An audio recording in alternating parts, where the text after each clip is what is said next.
안녕하세요. 오늘도 사연 살롱을 찾아주셔서 감사합니다. 저는 서울에 사는 30대 후반의 여성이에요. 저는 늦었다면 늦은 나이에 결혼을 해서 약 1년 만에 이혼을 했어요. 내년이면 저도 40이 되거든요. 엄마하고 강아지 2마리하고 같이 살고 있는데 제 인생에 결혼은 이제 없을 것 같아요. 진짜 학을 뗀다는 게 뭔지 전 시어머니가 똑똑하게 가르쳐 줬거든요.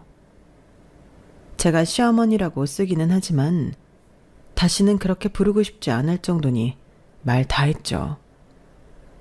사람을 이렇게 질리게 만드는 것도 쉽지 않은데 그걸 그분이 해내셨네요.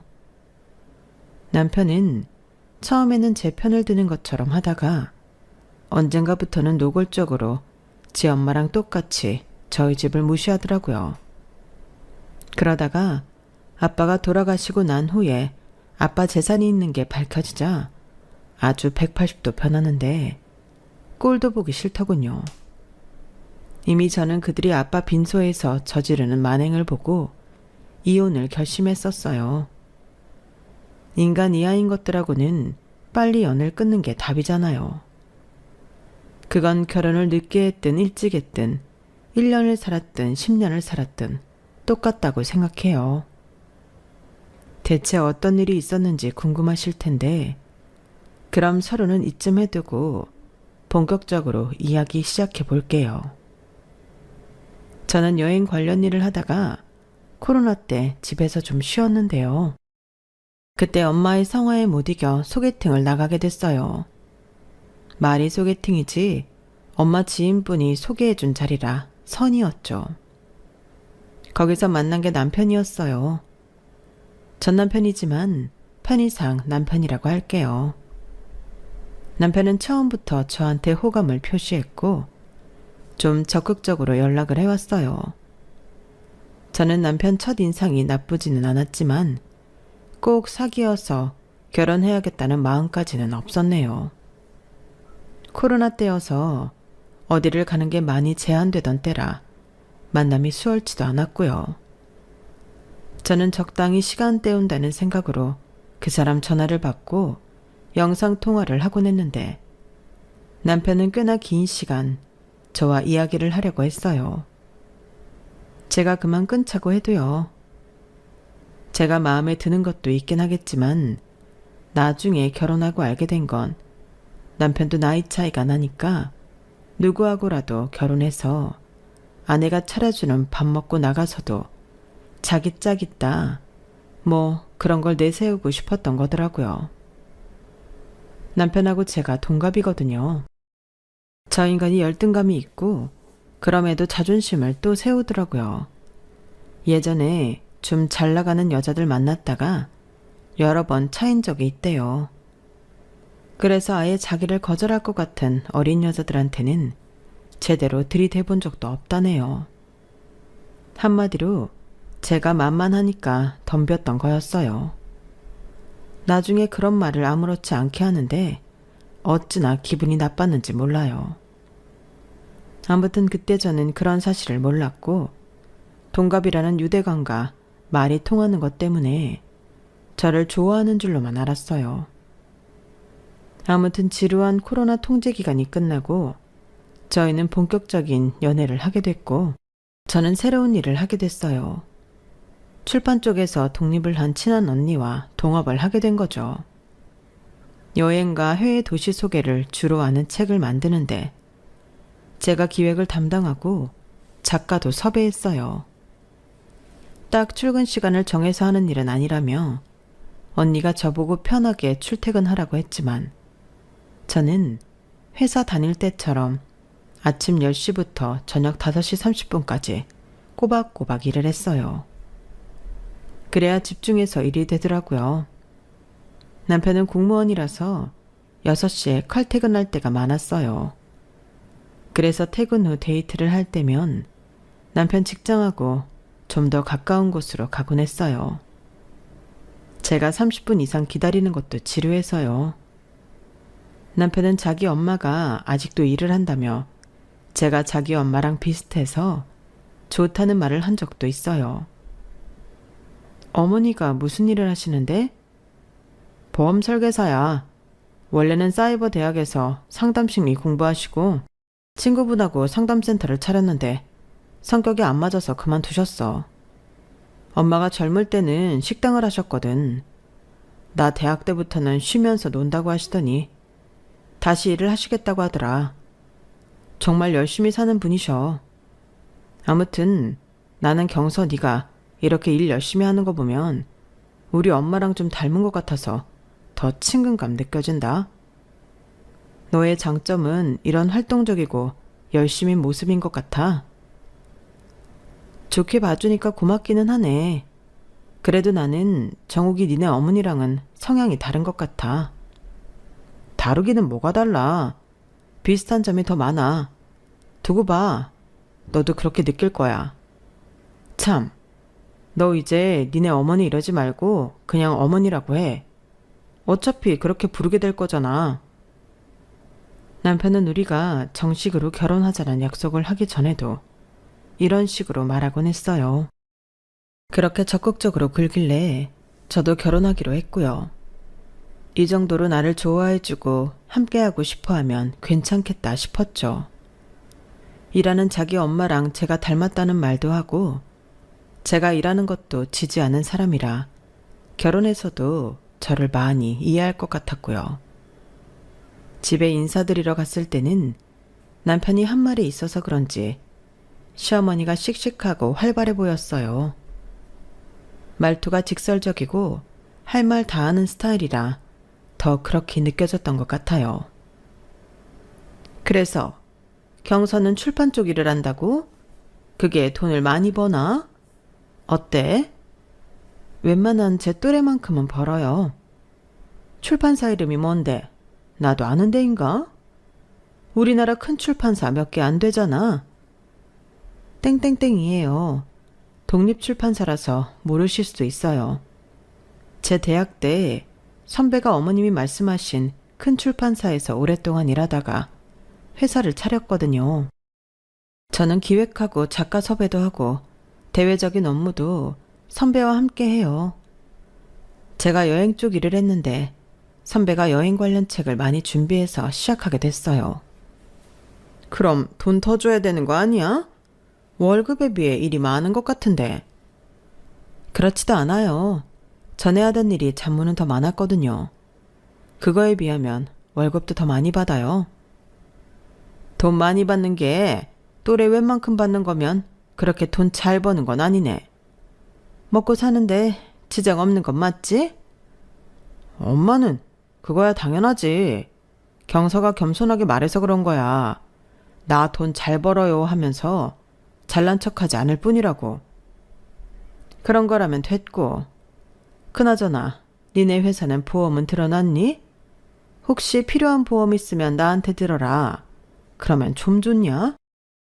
아마 웬만한 건 들었을 거예요. 저도 정확히 확인은 안 해봐서 모르겠네요. 그럼 내가 잘해줄 테니까 보험사를 바꿔보는 건 어때? 손해 안 볼 수 있게 내가 노력할게. 아니면 들어놓은 보험 리스트 나한테 보여다오. 내가 그 중에 빠진가 있나 체크해 줄 테니까. 와, 그거 괜찮은데? 자기야, 엄마한테 보험 들은 거 보여드려봐. 엄마가 그런 건 잘 아시니까 도움 많이 될 거야. 그러게.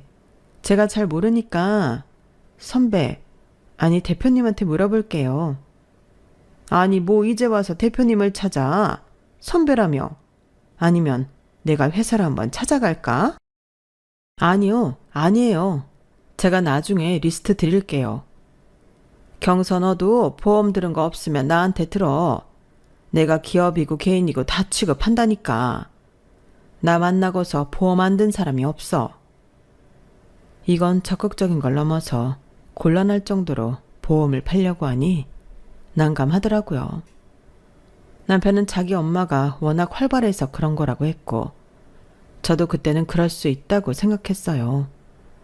하지만 처음 인사하라고 한 며느리감한테 회사 보험 얘기를 그렇게 구체적으로 늘어놓으니 좀 심하다 싶었어요.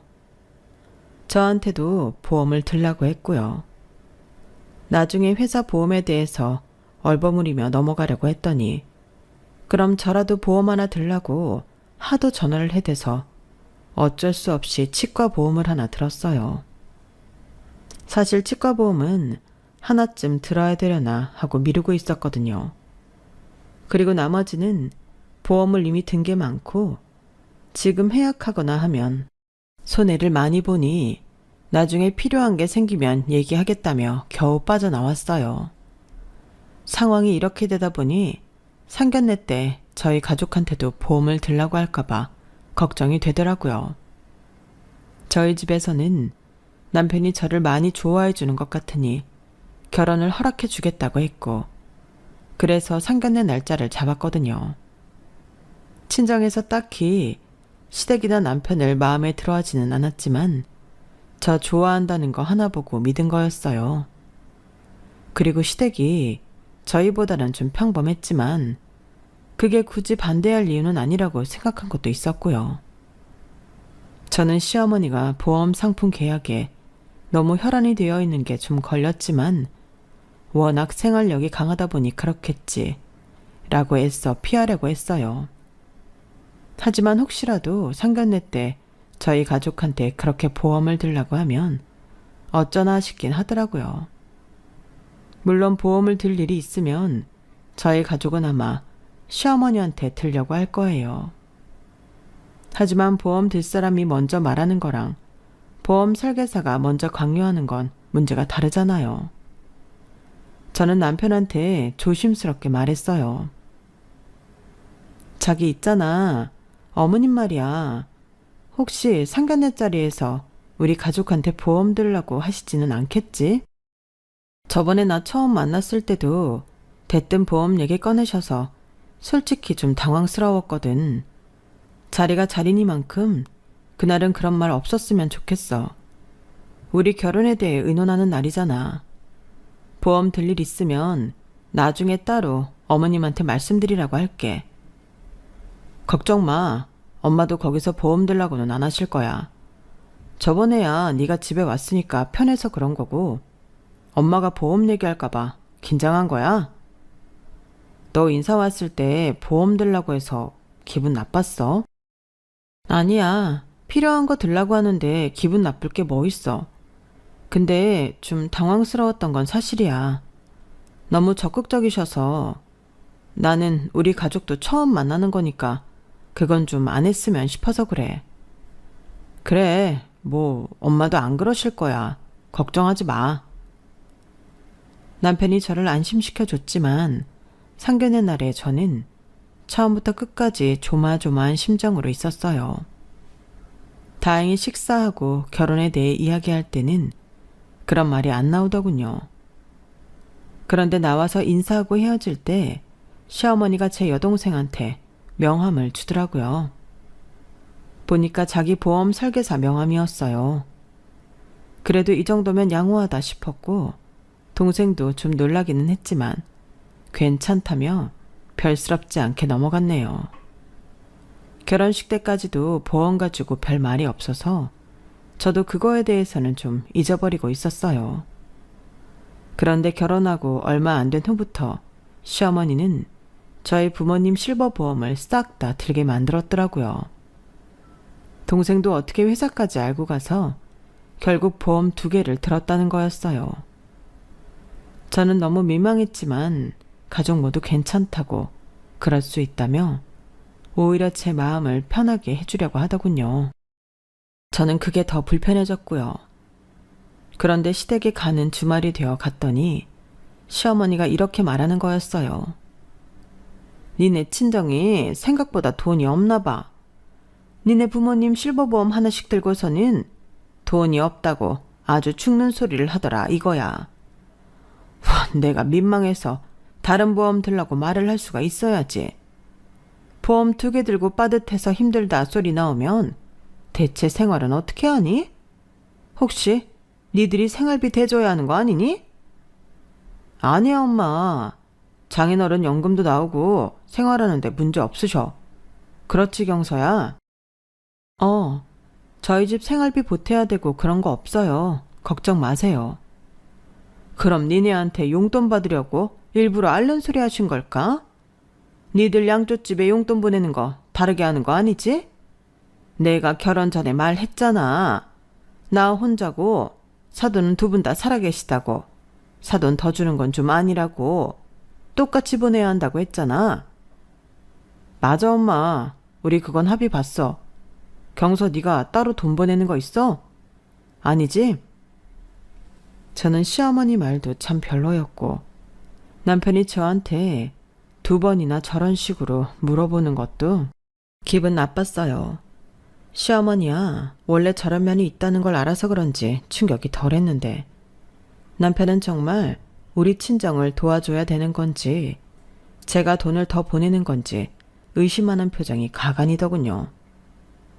그냥 내가 돈을 더 주든 말든 뭔 상관이냐고 말하고 싶었지만 그런 거 아니라고 잘 설명을 했네요.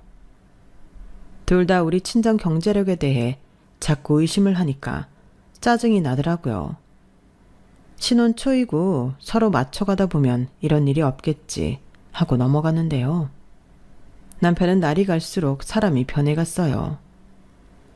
결혼 전에 그렇게 저한테 잘 보이려고 하고 뭐든 맞춰주더니 이제는 자기 위주가 아니면 아무것도 안 하려고 하더라고요. 반찬까지도 자기가 먹고 싶은 것만 내놓으라고 하고 제 입맛에 맞는 걸로 하려고 하면 뭐라고 하는 거였어요. 자기는 이런 거 안 먹는다나요? 별것도 아니었어요. 명란젓을 구워서 야채 샐러드랑 같이 곁들인 거 한 접시였는데 자기가 먹고 싶다는 돼지고기 편육을 안 해놨다며 아주 밥상을 엎을게 세더라고요. 그래서 제가 너무 어이없어서 이렇게 말했어요. 나한테 맡겨놨어? 편육을 내가 어떻게 해? 나 그런 거 만들어 본 적도 없어. 먹고 싶으니까 만들어 달라는 말을 한 적도 없잖아. 너는 내가 꼭 말을 해야 뭘 하니? 알아서 척척 좀 하면 안 돼? 지 남편 식성도 모른다는 게 말이 되냐? 그렇게 먹고 싶으면 어머니한테 가서 해달라고 그래. 내가 엄마야? 졸으면 나오게? 네가 나 좋아하는 것 하나도 못하면 내가 결혼을 왜 하냐? 네가 있는데 내가 왜 엄마 보고 그걸 해달라고 해? 만들 줄 모르면 배워. 그 나이 먹도록 그런 것도 안 배우고 뭐 했냐? 어떻게 여자가 요리 뭐 하나 제대로 하는 게 없어. 그러더니 기분 잡쳤다며 옷을 입고 다시 집을 나가더라고요. 저는 남편 하는 말이 너무 충격이었어요. 옛날에 엄마나 엄마 친구들한테서나 듣던 고리타분한 남편들이 하는 짓하고 어쩜 그렇게 똑같은지요. 제가 알던 그 사람이 맞는지 내가 어떤 사람이랑 살고 있는지 점점 모르겠더라고요. 남편은 갈수록 저한테 함부로 하고 자기 하고 싶은 대로만 했어요. 주말에 청소기를 돌려도 소파에 누워서 꼼짝 안 하고 TV만 봤고요. 그러다가 제가 TV 앞을 가리기라도 하면 있는 성질 없는 성질 다 내더라고요. 처음에는 참았지만 자기는 집안 일손 하나 까딱 안 하고 저한테 집안일 떠맡기는 건 두고 볼 수 없었어요. 일요일에 점심을 먹는데 남편이 먼저 다 먹고는 소파에 가 누워서 TV를 켜더라고요. 이거 오늘은 자기가 치워. 내가 만들었으니까 자기가 설거지 하라고. 싫은데? 내가 왜 하찮은 부엌일을 해야 돼? 하찮은 부엌일? 그럼 그렇게 하찮은 일은 내가 왜 해야 돼? 야, 말이라고 해? 네가 안 하면 누가 해? 이봐요, 김정욱 씨. 나랑 결혼 왜 했어? 일할 사람 필요하면 도우미를 불러다 쓰지. 내가 너 밥이나 해주고 뒤치다거리나 해주려고 결혼한 줄 알아? 나도 도우미만 불러서 시간제로 쓰면 더 편하지. 근데 나이 들고 결혼 안 하고 있어봐. 옆에서 다 나보다도 못한 것들이 결혼해놓고 그걸로 사람 깎아내린다고. 진짜 빡친다니까. 그 꼴 보기도 싫고 나가서 내 체면도 안 살고 하니까 결혼한 거야. 너는 솔직히 내가 결혼하자고 해서 고맙다고 해야 되는 거 아니냐? 네 나이에 누가 결혼하자고 해. 다 어리고 젊은 애들이 좋지.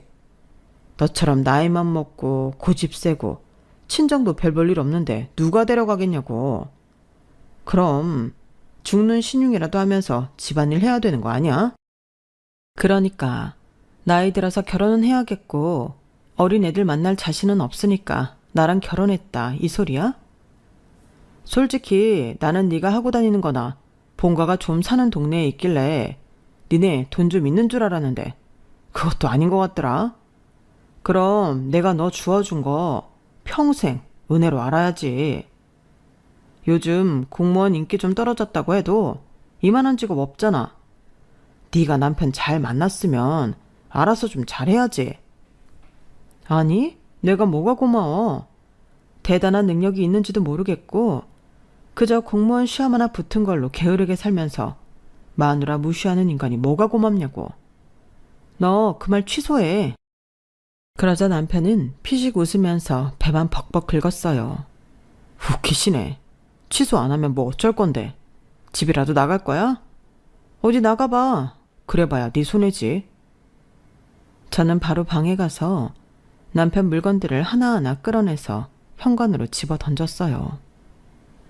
처음에는 가만히 있던 남편도 장난이 아니라는 걸 느꼈는지 나중에는 저를 붙잡고 말리더군요. 야, 너 미쳤어? 이거 다 끌어내서 뭐 어쩌자는 거야? 어?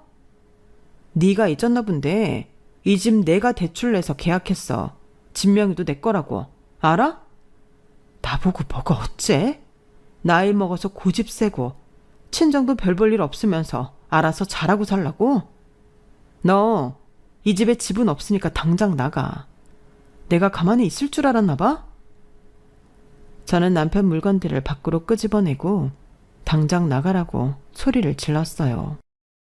남편이 어떻게든 해보려고 했지만 저는 틈을 주지 않고 있는 힘을 다해 남편을 밀어서 현관 밖으로 쫓아냈죠. 남편은 그 바람에 런닝에 반바지 차림으로 밖에 나가게 됐어요. 살면서 그토록 배신감을 느끼고 모욕적인 날이 없었어요. 저는 남편이 못 들어오게 안에 중문을 잠가버렸어요. 남편은 현관 비번을 열고 들어왔어도 중문이 잠겨서 밖에 서서 계속 저를 부르더군요. 이러지 말지. 내가 이번만큼은 봐줄 테니까 얼른 이 문 열어. 봐주긴 누가 누굴 봐줘. 내가 이런 말을 듣고도 이러고 살 줄 알았나 본데 아니거든? 너 나한테 싹싹 빌고 다시는 안 그런다고 하지 않으면 못 들을 줄 알아? 남편은 그런데도 입을 꾹 닫고 아무 말 안 했어요. 정말 최소한의 미안하다는 표현도 안 하더라고요. 저는 그게 더 기분 나빴어요. 결국 남편은 밖으로 나가더라고요. 그때 저는 속으로 이미 이혼을 결심했어요. 완전히 속아서 결혼했고 저는 최소한의 인간적인 대접도 받을 수 없을 거라는 걸 알았거든요. 남편이 시댁에 들어갔든 어디에 갔든 신경도 쓰지 않기로 했네요. 저는 현관 비번을 바꿔놓고 출근을 했어요. 저 없을 때 남편이 들어올 수 없도록 말이죠. 제가 너무 심하다고 생각하시나요? 저는 결혼하면 저한테 더없이 잘해줄 것처럼 결혼을 밀어붙여놓고 이렇게 싹 돌변해서 사람을 무시하는 게 더 심한 것 같아요. 결혼 생활 내내 계속 실망의 연속이었는데 드디어 그 끝을 본 거죠. 그렇게 며칠이 지났는데 시어머니가 연락이 왔더라고요. 제 회사 근처라면서 잠깐 보자는 거였어요. 남편 때문일 거라고 예상이 돼서 나가고 싶지 않았지만 어차피 한 번은 부딪혀야 하는 일이라 시어머니를 만나러 갔어요. 그런데 시어머니는 더 황당한 말을 하더군요. 야, 너 우리 정욱이랑 안 살 생각이야? 정욱이가 엊그제까지 친구 집에 있다가 온 것 같던데 네가 집 현관 비번도 바꾸고 중문도 잠갔다며. 지금까지 네가 정욱이 안 찾는 거 보면 뭐 마음이 없는 거니? 정욱이는 네가 이혼 얘기할 것 같다고 하던데? 눈치는 빠르네요. 네, 저는 저를 무슨 자기 뒤치다거리 하는 사람쯤으로 여기는 남편하고는 못 살 것 같아요. 저한테 심한 말 한 거 무시하는 행동한 거 사과도 안 하잖아요. 너도 참 너다. 남자 하나 구슬릴 줄을 몰라서. 뭐 네 뜻이 그렇다면 나라고 별 수 있겠니? 그런데 너 이거는 분명히 알아둬라. 네가 안 산다고 한 거지 우리 쪽에는 별 문제 없어. 뭐 집안일 분담 이런 거 갖고 갈등 안 하는 부부가 어디 있니? 그런 걸 갖고 네가 먼저 우리 아들 내쫓고 네 대출로 산 네 명의 집이네 하면서 자존심 상하게 만들었잖아. 그러니까 우리한테서 뭐 받아낼 수 있을 거라는 생각은 하지 마라. 그 정도는 너도 알겠지? 너 똑똑한 척하는 거 보면 알고도 남을 것 같긴 하다. 우리야 뭐 정욱이 정도면 너보다 좀 더 어리고 예쁘네. 친정도 더 살만한 집 만날 수 있지 않을까 싶다. 너는 나이가 좀 많잖아. 남녀가 같은 나이면 여자가 더 늙은 거야. 또 하나 말해두는데 니들 이혼해도 니네 집에서 나한테 보험 든 거 해약은 안 된다. 보험 든 지 얼마 안 돼서 해약해봤자 손해야. 저는 그 순간 머릿속으로 빨리 이혼 전문 변호사를 구해서 이혼 소송을 시작해야겠다는 생각뿐이었어요. 시어머니도 남편도 이 정도로 낯짝 두껍고 뻔뻔한 인간들일 줄은 정말 꿈에도 몰랐거든요. 네, 어디 해볼까요? 과연 법원에서도 그렇게 판결을 할지 모르겠네요. 두고 보세요. 사실 저는 얼마 전부터 남편과 대화하는 것도 다 녹음하고 있었고 전화통화도 싹 다 녹음 중이었어요. 남편이 쫓겨다는 날 했던 말들도 다 녹음되어 있었죠. 저한테 대하는 게 너무 심했기 때문에 이런 날이 올 수도 있다고 짐작하고 있었거든요. 하지만 그걸 시어머니한테 말해주지는 않았어요. 만약 저한테 녹음한 게 있다는 걸 알게 되면 어떤 식으로 나올지 모르니까요. 그렇게 제가 이혼소송 준비를 막 시작하려고 한 다음 날, 저와 친정에 큰 비극이 닥쳤어요. 아빠가 갑자기 쓰러져서 응급실로 옮겼는데 심근경색으로 얼마 안 돼서 돌아가셨거든요. 저는 전화로 엄마한테 그 얘기를 듣는 순간 정말 눈앞이 캄캄하다는 게 뭔지 알겠더군요. 엎친 데 덮친다고 나쁜 일들이 한꺼번에 일어났던 거죠. 무슨 정신으로 빈소를 차리고 조문객을 받기 시작했는지 모르겠어요. 제가 하도 허둥대니까 회사 대표인 선배가 옆에서 많이 도와주기는 했어요. 그렇게 빈소가 차려지고 넋이 나가서 있는데 남편은 얼굴도 보이지 않더군요.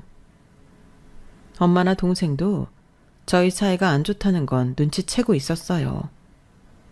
그래도 이런 중대한 일에 찾아오지도 않으니 둘 다 화가 난 것 같더라고요.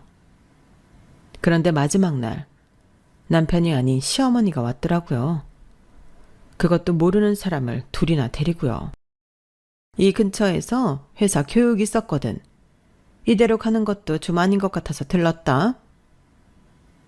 네, 와주셔서 감사해요. 그럼 저분들은 우리 회사 사람, 내 직장 동료. 그런데 그분들은 조의금도 안 내고 쏜살같이 식당 자리로 들어가서 앉더군요. 어차피 저도 그분들한테까지 조의금을 받을 생각은 없었어요. 그런데 왜 따라왔을지 좀 궁금하더라고요. 그리고 시어머니가 방명록에 이름을 쓰고 봉투를 건넸어요. 저는 봉투를 그냥 서랍에 넣었죠. 어쨌거나 아직은 이혼 전이고 시어머니니 저는 시어머니 직장 동료들한테 인사도 하고 직접 음식을 가져가 챙겨드렸어요. 그런데 시어머니가 이러더군요. 얘, 홍어 무침 더 없니? 홍어 양이 좀 적은 것 같다? 홍어 무침이요? 네, 그럼 더 가져다 드릴게요. 저는 주방에 계신 분에게 말씀드려서 홍어 무침을 접시에 듬뿍 담아서 갖다 놓았어요. 시어머니랑 친구들은 허겁지겁 어찌나 잘 먹던지 다른 자리에 앉은 사람들이 쳐다볼 정도였어요. 제가 홍어 무침을 놓은 것도 모르고 밥을 먹느라 바쁜 것 같더군요. 그때 동생이 저를 부르더니 작은 목소리로 이렇게 말했어요. 언니, 시어머니 조의금 얼마 낸 줄 알아? 10,000원이야, 10,000원. 그 말을 듣고 온몸이 얼어붙는 것 같은데 뒤에서 시어머니가 하는 말이 들려왔어요. 여기 오자고 하길 잘했지? 요새 어디 가서 10,000원 내고 이렇게 밥을 먹어. 역시 홍어무침은 장례식장이 최고야. 그 말을 듣자마자 저는 그 자리로 가서 테이블 밑에 깔려있는 종이를 확 빼서 상을 엎어버렸어요. 밥그릇이 날아가고 반찬들이며 시어머니가 그렇게 환장하는 홍어무침이 바닥에 다 쏟아지고 시어머니랑 친구들 옷에 다 묻고 난리도 아니었네요. 시어머니 친구들은 소리를 지르며 저를 째려봤고 시어머니는 얼굴이 새빨개져서 저한테 손을 올리더라고요. 야, 너 미쳤어? 어디서 이런 못된 짓거리를? 저는 그 순간 시어머니 팔뚝을 꽉 잡고 큰 소리로 말했어요. 내가 웬만하면 지나가던 사람들도 붙잡고 와서 밥 먹으라고 할 거야. 대신 우리 아빠 저 세상 가는 길 편히 가시라고 빌어달라고. 조의금도 안 받고 그렇게 할 거야. 근데 나 댁 같은 사람한테는 이 밥 못 주겠어. 아무리 우리가 지금 별거 중이라지만 사위였다는 새끼는 콧배기도 안 보이고 그 엄마라는 사람은 직장 사람들 끌고 와서 여기서 회식을 해? 그리고도 인간이야? 내가 당신들 가만 안 둘 거야. 당장 여기서 나가! 제 말에 조문객들이 주변에서 시어머니와 친구들을 비난했고 친구들은 민망했는지 얼른 가방을 들고 가버렸어요. 시어머니는 씩씩대다가 엄마와 눈이 마주치자 나가려고 하더라고요. 그러는 걸 동생이 길을 막고 섰어요. 아예 여기서 끝장을 봐온니 변호사님도 와 계신데. 그러자 엄마도 나서서 말씀하셨어요. 그래 경서야, 아예 여기서 변호사님한테 이게 맞는 건지 이런 상황들이 너한테 유리한 건지 얘기 좀 들어보자. 저희가 이렇게 애워싸자 시어머니는 당황해서 어쩔 줄 모르더군요. 무슨 변호사? 여기 변호사가 왜 있어? 괜히 나 겁주려고 그러는 거죠, 사부인?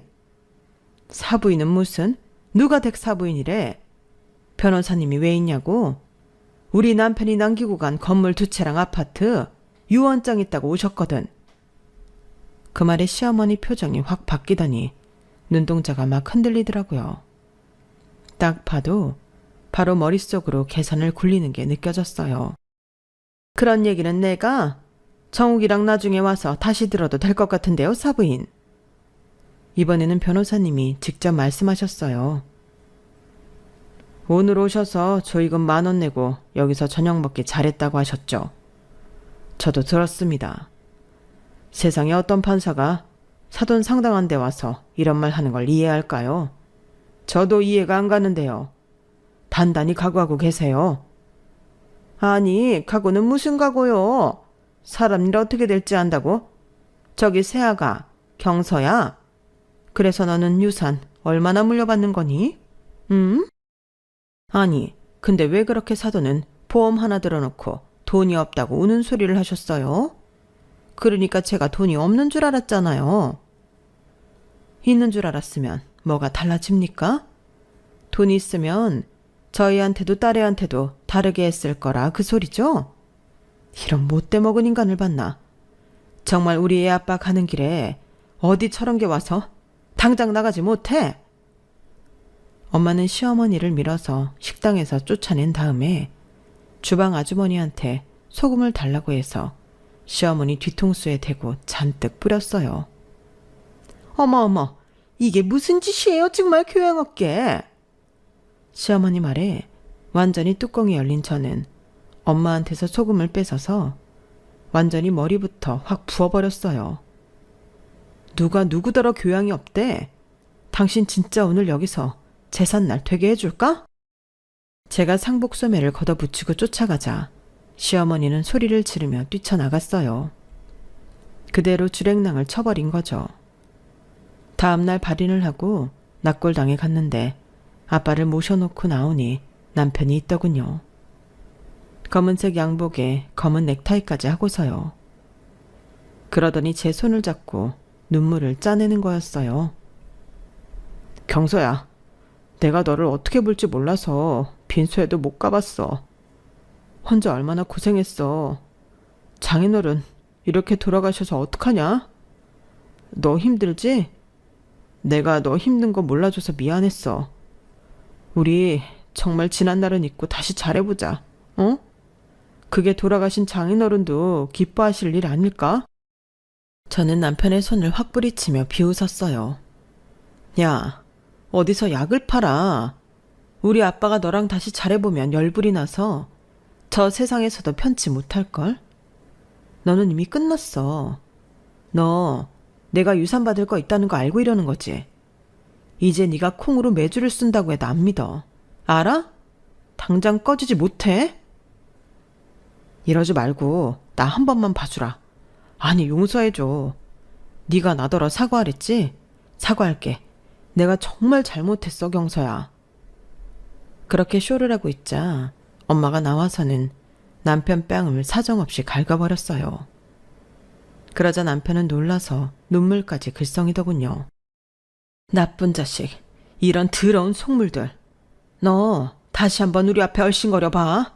내가 너 지옥까지 따라가서 괴롭힐 거야. 장모님, 이러지 마세요. 속상하신 거 저도 아는데 이러시면 건강에 안 좋아요. 저희 다시 화해하고 잘 살아볼게요. 네? 이놈 이거 정말 내 딸을 그렇게 속여먹고 정신을 못 차렸네. 너 내 남편이 유산 남겼다는 거 네 엄마한테 듣고 이러는 거잖아. 여기 얘들아, 여기 좀 와서 이놈 좀 끌어내. 그러자 제 외사촌 남동생 셋이 왔어요. 셋 다 키도 크고 덩치도 좋았거든요. 그런 남자 셋이 자기 앞에 서자 남편은 쫄아서 아무 말도 못하더라고요. 세 명이 남편을 붙잡고 주차장까지 끌어냈고 저는 다시는 얼씬도 하지 말라고 했어요. 너는 내가 사과하라고 했을 때 했어야 돼. 나이가 많아서 내가 너 아니었으면 결혼도 못했다고? 야, 이딴 게 결혼이면 나 다시는 안 해. 그날을 끝으로 저는 남편 얼굴을 다시 보지 않았어요. 엄마랑 동생은 당연히 보험을 해약했고요. 저도 치과보험 들었던 걸 해약했네요. 손해가 문제가 아니었거든요. 남편과 시어머니는 그 뒤로도 싹싹 빌고 비굴하게 굴며 연락을 해왔지만 저도 엄마도 받아주지 않았어요. 그렇게 저는 이혼 소송을 했고 결국 저에게 정신적 피해 보상을 하라는 판결이 나왔네요. 남편은 그 돈 낼 생각에 아주 억울해 죽으려고 하더라고요. 너 돈 안 주기만 해. 우리 엄마가 그랬지? 지옥까지 따라간다고. 나는 지옥보다 더한 데까지 따라갈 테니까 그런 줄 알아.